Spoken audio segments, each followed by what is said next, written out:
Hey Sag, it's your girl D here with 8th House Energy, here to bring you your June 2021 solar return reading. I hope all is well with the Sagittarius community. Take what resonates, leave the rest. All right, so we have a solar eclipse. Did I say solar return? If I said solar return, that's a Freudian slip. But it's like a, I mean, you could say it's a solar return. It's a form of starting over. It's a form of a cycle. This energy, you know, solar returns. Solar eclipses. We're dealing with a solar eclipse on June 10th, y'all. Okay? The solar eclipse is a new moon on steroids. Now, if you understand anything about new moons, in reference to manifestation, spell work, affirmations, new moons are used to bring in the things that you want in your life. So like I said, this is a new moon on steroids. So this is a very important new moon. This is why I'm doing a separate video for this for you guys, so that you are able to partake in the opportunity to manifest new beginnings in your life. And this solar eclipse is going to be in your 7th house, which is where Gemini is for you. So it's the opposite polarity for you. So some of you are still coming down off of that that solar eclipse energy, because solar eclipses, I mean that lunar eclipse. Keep in mind, lunar eclipse, they happen, and then 2 weeks later we'll have a solar eclipse. The eclipses, I think they only happen twice a year. Is it twice a year or 3 times a year? I believe it's twice a year, because the next lunar eclipse is in November. And then I think it's November 1st, something like that. Don't quote me on that date, but I feel like it's November. And then 2 weeks after that lunar eclipse, we'll have a solar eclipse. So lunar eclipses and solar eclipses help us to get rid of, because lunar eclipses are full moons on steroids, and full moons are used to get rid of or remove things that no longer serve you. So that's why we had that going on in Sagittarius, and that was a very heavy, and we're still dealing with the ramifications of that energy, that solar eclipse in Sagittarius. You know, people's mindsets, philosophy, religious views, spiritual views, turning lessons, hard-earned lessons into wisdom. You know, I know that it's heavy for a lot of people, because a lot of people have been in the comments going ham. And so that's an indication to me. I'm like, what is going on? I've never seen so many people frustrated in the comments. But I had to stop and look at the planetary alignments. And then I had to look at why I was getting triggered. And it's like, yeah, this is a heavy. Because I got Sagittarius in my 2nd house, right? So, you know, when it comes to, you know, with the energies of the 2nd house, you know, I was dealing with those energies as well, you know. So I was dealing with it. A lot of other people were dealing with it. It was very heavy, right? So now what we're doing is, now that we're able to look at those energies and remove the things that no longer serve us to the 10th power, now we can focus on starting over and bringing things in new beginnings, new projects, everything new to the 10th power. So you want to use that energy on it's most potent like the first week of the eclipse, which is like the 10th through probably the 17th, because these energies are going to be with us until we get to that solar eclipse in November. I mean, that lunar eclipse in November. Heavy positive energy that you can take advantage of. So definitely take advantage of it. If you've not seen the solar eclipse reading that I did for the collective, I'm going to have that in the description box below. I may even have it at the end of this video, but you really need to check that out if you haven't checked it out, because you want to understand what's going to be going on around you as far as the people, you know, because it's on a planetary scale. We're all feeling this energy. All right. So you want to understand what you're up against, what you're going to be dealing with. But now in this reading, we're going to be talking about what you're going to be dealing with on a personal level. Okay. So let me get a clarifier out here. I'm not using any tarot. I'm using runes. I'm using an oracle card, and I'm using a Uno card. Okay.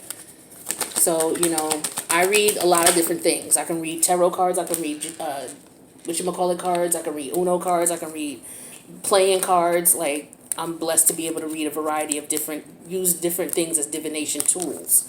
So, you know, I like to keep it interesting and different, you know, because I'm not the average reader, and I'm not trying to be.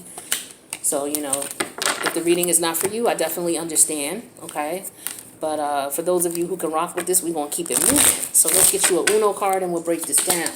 So we're talking about the seventh house. The seventh house has to do with your partnerships of all kinds, relationships of all kinds. It also deals with political affiliations, it's legal matters, okay, with the seventh house. So with Gemini, that's Gemini for you. So we have Mercury there because Mercury is in retrograde in Gemini. So a lot of you are reminiscing about different partnerships, different relationships that which you were in. For my Sagittarius community, a lot of you are coming out of a karmic marriage. A lot of you are coming out of a long-term karmic relationship if you weren't married. A lot of you are coming out of karmic situationships. Okay? So it's been a very rough time. Some of you have already come out of it and now you're just dealing with the emotional piece of it. Because, a lot of times when we come out of relationships, we're still emotionally attached to what was going on. So there's still a lot of healing going on. So hopefully you did some affirmations to help you to remove some of the negative feelings and emotions that were tied to some of the karmic relationships or marriages that have ended or that are in the process of ending. Some of you may have had a hard time letting go and may still have not let go. I wish you the best. I do, but the energy has been consistent for you for a few months now, and it's that this relationship is karmic in nature and that the lessons have been learned and now it's time to let go, which is why the relationship is so very painful for you if you're still involved. It's because you're trying to fight for a connection that the universe is saying is over, and you're ignoring the signs and the symptoms and the warnings. I digress. Now let's talk about bringing in positive energy, positive fresh starts, positive new changes for those of you who have come out of those relationships and you're still just dealing with the emotional turmoil of it, the emotional baggage of it, and you're trying to wrap that up. So this is a great manifestation time here. You can use the first week, which is like from the 10th through like the 17th, to manifest. All right, to write your affirmations. Some people like to write their affirmations down and put them in a box. Some people like to write them down and keep them in a special notebook. Some people like to write them down and, go outside at night, the night of the new moon. That's what I do. I write my stuff down. I go out, I do it the first 3 nights of the new moon when it's just a regular new moon. But I'm going to be doing it the whole week. So from the 10th to like the 17th, I'm going to write down affirmations, really think hard about it. Write down the affirmations and then go out at night and read them out loud and then burn them. All right. So where you are here, these energies, the Mercury retrograde is in Gemini. You also have the sun in Gemini because we're in Gemini season. So you got the sun there, you got Mercury there in retrograde, and you have the solar eclipse there, which is the moon. So you got the sun, the moon, and Mercury in retrograde there. So this is all about balancing out your thoughts. All right, and moving forward in a manner where you're a lot more balanced emotionally, so your actions are going to be more balanced. You guys went through a lot. I got to give it up to my Sages. Y'all have been going through it. All of us are in different ways, but shout outs to you, hats off to you. Y'all have been going through it with your relationships, especially your love relationships. And for those of you who actually were able to get away and get out of the situation and stop fighting, peace out to you, man. Because now, a lot of you, you're wrapping up the emotional ties to it. And for a lot of you, I feel like it's getting better, So use this opportunity now to manifest positive relationships. First of all, the most important relationship is a relationship with yourself. So you may want to use the manifestation energy of this super, super new moon to manifest positive energy in new relationships, right? It's best you can manifest whatever you want, but it makes it more potent when you use the energies based on where they are. So when I say where they are, like where is it in your chart? So in your chart, it's in the 7th house. So you want to look at the 7th house energies. Okay, what goes on in the 7th house? All types of relationships, legal matters, political matters. So if you have maybe you don't have relationship issues right now. Maybe you got legal matters. Maybe you and your partner split up, and now y'all going to court for paternity, or you're going to court for child support, or you're finalizing the divorce. Whatever it may be, use this energy to manifest what you want. As far as new beginnings. And it will help you out. So let's take a look and see what cards we got. So we have the Ehwaz. This rune is in reverse. It's Ehwaz. It's EHWAZ. This is what it is upright. Okay, there are 25 runes in all. Runes represent different symbols. There's 25 in all. This is number 19. So it's interesting that the number 19 is the sun. Well, it's in reverse. Okay, so for some of you, you know, with that Mercury in retrograde, this could, the energies that are on this, okay, so the energies about this when it's in reverse is about moving backward, stalled energy, falling off your horse, wasted journey. We have that clarified with the Lord card in reverse. Further clarified with the Knight of Pentacles. This is my Knight of Pentacles card from my Uno deck. Okay. So some of you, what may happen now is because, you know, you were going through the things you were going through in your relationship, or you were going through the things that you're going through right now as far as your legalities and court matters. Some of you may be feeling as if things are not moving forward. It's like a real steep uphill battle. Like you may be feeling just like, yo, when is this gonna end? You may be feeling like it's never going to come to an end.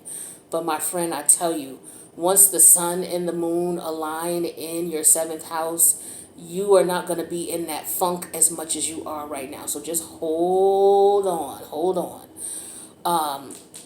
I feel like for some of you, it's going to take some time for you to heal with this Knight of Pentacles energy. It is going to take some time for you to deal with the fact that the relationship is over. This is my Emperor card in reverse. Well, this is my Emperor card, right, for this deck. He came out in reverse. So some of you, like I said, you're in court in reference to, it could be about property, could be about paternity, could be about legalities, it could be about inheritances, it could be about anything, but a lot of you are dealing with court matters. Okay.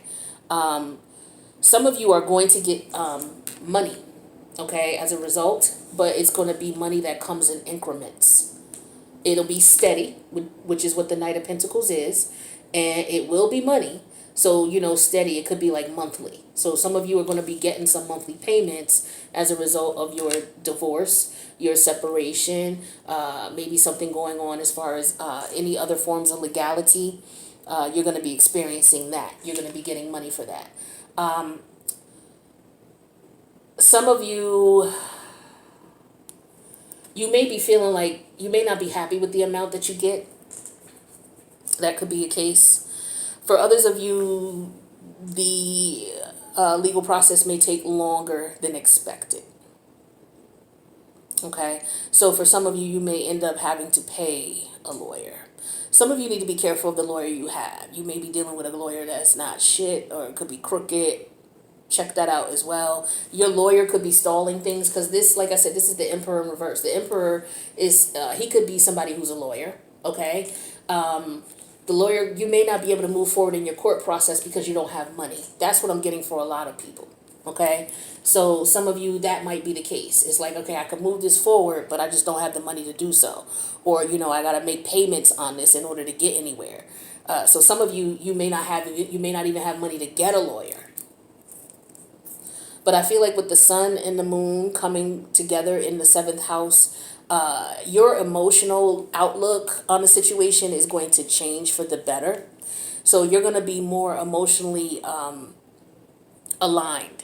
So as a result, you're going to be thinking a little bit clearer, and you're going to be able to take that yin energy, think a little bit clearer from the moon, and you're going to be able to make moves based on you having a clearer head with that masculine energy of the sun. So that is how those energies are going to play out for you all. So let's get you a card to indicate what may help you in this process, what energy you may need to embody to help you in this process. So we have Aquarius energy, being an innovator. So some of you with the Aquarius energy, that's about forward movement. You want forward movement in this situation, because I feel the energy of stagnancy, stalled. Some of you may be having problems. You don't want to come out of the relationship. It's like a deadlock because the relationship is over and you're avoiding coming out of it. That's for some of you. But what you may want to do is just go ahead and initiate the energy of forward movement. Forward movement for some of you means leaving the connection. moving forward instead of being stagnant in a situation where you're feeling stuck, you're not happy in your marriage, and a stalled energy, just stalled, wasted time and frustration because maybe you don't want to let go or your partner doesn't. So for some of you, once that energy, that lunar energy comes into the seventh house, you're going to be feeling an energy of being innovative and wanting to move forward. Okay, so we have energy of being liberable. What the hell kind of word is that? Being liberal, electric, group oriented, humanitarianism, free, radical, eccentric, diverse, futuristic, utopian, idiosyncratic, disruptive, edgy, detached. Yeah, detached is what I'm getting. Some of you, you're not going to be so emotionally tied to it anymore. You're just going to be like, you know what? Fuck this, I'm done. Let me just go ahead and just leave this be because I'm tired of this. And that's where you're going to be. That's how you're going to be feeling. So you're going to be like, fuck it, let's move forward. Aquarius is all about forward movement. So I feel like that's what you're going to be in the energy of. So if this resonated in any way, shape, or form, feel free to click the like button. If you would like to leave a comment on how it resonates for you or someone you know, feel free to do so. I'm cracking down on the comments. A lot of people are being triggered by these energies that are in retrograde. Don't forget to watch your retrograde videos. I'll have those attached as well. But we're not going to have people attacking the channel, attacking me, or attacking anybody in the community. We're not going to have those comments, all Sagittarius ain't shit. We're not having that. We're cutting that out. So if you see that and I don't see it and it's still there, let me know. All right, because we're going to block these people. This is a place where you're going to be able to come and express yourself and what you're going through, because this, to me, is a place of healing. We focus on what the issue is so that you can make the best decision for you. And sometimes it ain't pretty, and sometimes it don't feel good. But that don't mean that you should be subjected to some bullshit because you're trying to express yourself and you got people, assholes in the comment section who got a problem with it. We're not having it. So with that being said, I love you guys. If you need a personal, my information's in the box below. Don't forget to subscribe to the channel if you haven't. Make sure you check for all your other placements as well. And don't forget to watch the solar eclipse video that I did for the entire community. All right, because it goes into depth. As far as what we're going to be seeing, whether you're going to be experiencing some of these energies or what the people around you are going to be experiencing. And it's very important that you watch it because it's a lot of chaotic energy out here. And I want you to be 2 steps ahead so you don't fall victim to the bullshit that's going on externally to you while you're trying to deal with what's going on internally within you. Okay? So with that being said, my loves, I'll see you in the next reading. Take care.